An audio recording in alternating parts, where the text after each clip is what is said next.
All eyes were on one man during anti-Russian protests in the Ukrainian city of Kharkiv on Sunday. And we're not talking about this guy.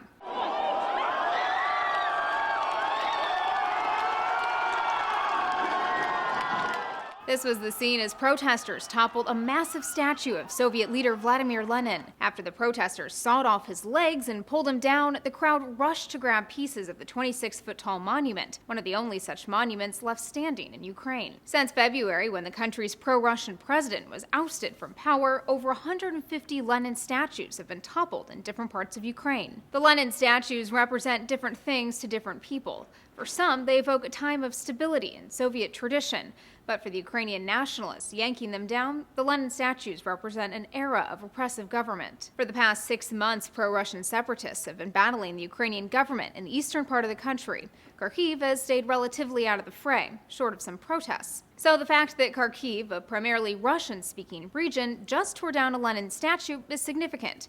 It's a gesture a writer at the Washington Post calls a signal of hardening Ukrainian attitudes toward Moscow. Though Russia's RT tried to soften that with the suggestion those who didn't want to see the monuments toppled were hesitant to intervene, after police on Saturday detained several dozen participants of the anti-war march labeled by authorities as separatists. The West and Kiev accuse Russia of not only stirring up separatist sentiment, but also directly supporting the pro-Russian insurgents fighting Ukrainian troops, all of which Moscow denies. For Newsy, I'm Elizabeth Hagedorn, multiple sources, a broader view.